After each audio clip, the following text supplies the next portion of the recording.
Mobile എടുത്തതിന് ശേഷം നമ്മൾ നേരെ പാർക്ക് കാട്ട പോയിട്ടുണ്ടായിരുന്നത്. അപ്പോൾ മണ്ണാർമലയിലുള്ള ജിസാൻ പാർക്ക് കാട്ട പോയിട്ടുണ്ടായിരുന്നത്. അപ്പോൾ ഇവിടെ ഒരാൾക്ക് 70 രൂപയാണ്, ആദ്യം 100 രൂപയാണ് കേട്ടോ. അപ്പോൾ അത് 30 രൂപയായിട്ട് കുറഞ്ഞിട്ടുണ്ട്.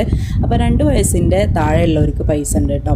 അപ്പോൾ എന്തായാലും ഇവിടെ ആ 70 രൂപയ്ക്ക് ഒരുപാട് കാണാനും ഇരിക്കാനും കളിക്കാനും ഒക്കെ ഉണ്ട് കേട്ടോ. കുട്ടികളെ വന്നു കഴിഞ്ഞാൽ ഒരുപാട് കളിക്കാനും കാണാനൊക്കെ ഉണ്ട് കേട്ടോ.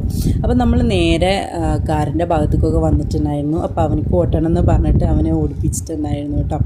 അങ്ങനെ നമ്മൾ അത് കഴിഞ്ഞിട്ട് അതിൻ്റെ മുകളിലായിട്ടാട്ടോ കയറുക. അപ്പോൾ മുകളിലായിട്ട് അതിൻ്റെ മുകളിലേക്ക് കയറുമ്പോൾ ഒരു കുതിരയും കാര്യങ്ങളൊക്കെ ആയിരുന്നു കേട്ടോ. അപ്പോൾ അത് ഒരാൾക്ക് ഇരിക്കണമെങ്കിൽ 100 രൂപയാണ്. പക്ഷെ അവനക്ക് ഭയങ്കര പേടിയായിരുന്നു കേട്ടോ. അപ്പോൾ ഇരുത്തിയില്ല. പിന്നെ അടിയിലേക്ക് വരുമ്പോൾ പാർക്കും കാര്യങ്ങളൊക്കെ ആയിരുന്നു കേട്ടോ. അപ്പോൾ അവിടെയൊക്കെ ഏകദേശം കുറേ കളിക്കാൻ പറ്റുന്ന ഭാഗത്തൊക്കെ കളിച്ചിട്ടുണ്ടായിരുന്നു അവന്. അങ്ങനെ നമ്മൾ മുകളിലേക്ക് കയറുമ്പോൾ ഭയങ്കര ദാഹവും കാര്യങ്ങളൊക്കെ ഉണ്ടായിട്ട് നമ്മൾ ഐസ്ക്രീമും ജ്യൂസും കാര്യങ്ങളൊക്കെ കുടിച്ചിട്ടുണ്ടായിരുന്നു. പിന്നെ നമ്മൾ ഫുഡും കാര്യങ്ങളൊക്കെ കഴിച്ചു.